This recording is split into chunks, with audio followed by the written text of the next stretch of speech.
BlogHer is the largest community and network of women's social media users, and we hold the largest conference for women social media users in the world. We were founded back in 2005. My two co-founders, Jory Desjardins and Lisa Stone, and I were all three bloggers. We all three were consultants in the social media space back before it was called social media.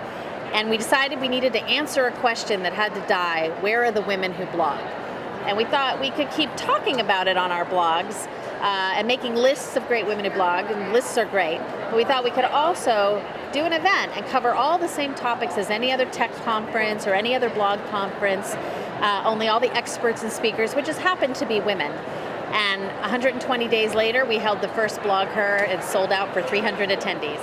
Well, women who blog are powerful, powerful influencers. I mean, first you have to realize that women are more than half the population, women are more than half the voters, women are more than half the internet users, and they're more than half the users of most social tools now, including driving more than half of the activity that happens.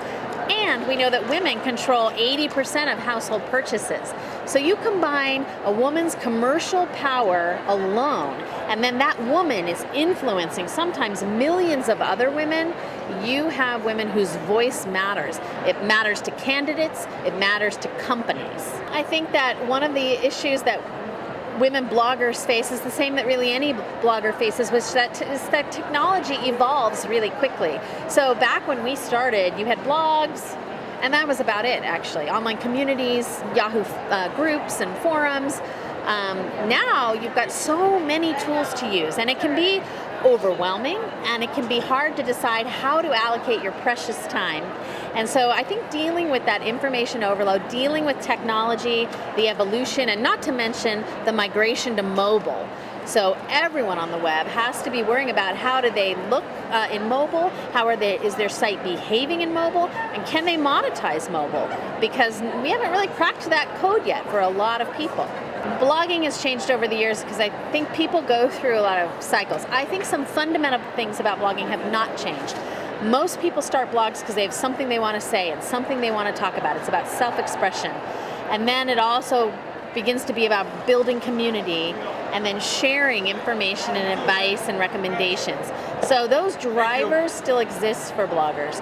But two things that have changed is that plethora of social tools that now change the very nature of how you're spending your time online. And the second thing that's changed is that there's a whole layer of the blogosphere that is professionalizing. And they want to monetize, and they want to make it part of their living. And they think they found something that they're good at and they love to do, and they wonder, why can't I make money doing this? I like to say there is no typical women blogger, because women are not some monolithic block. We don't all think the same, vote the same, purchase the same, feel the same. For every interest under the sun, there's a woman blogging about it. That's why BlogHer.com, when we launched that site, we didn't want it to be another pink and purple silo on the web. So we have a sports section, and a career section, and a tech section, and a politics section, and a parenting section, and a food section, and every topic there is. So I think that it's really hard to narrow down and say there's some typical woman blogger. We are a very diverse community here. Well, there's three different things that people come to BlogHer to do. There's three different reasons you want to get up, pay the money, travel, and come hang out with 5,000 other bloggers. The first is learning. We have 14 tracks of programming along personal, political, and professional topics, technical and writing skills, everything you can imagine. So you're getting education. The second is really community, that you are meeting the people that you know in your computer and you're seeing them come to life.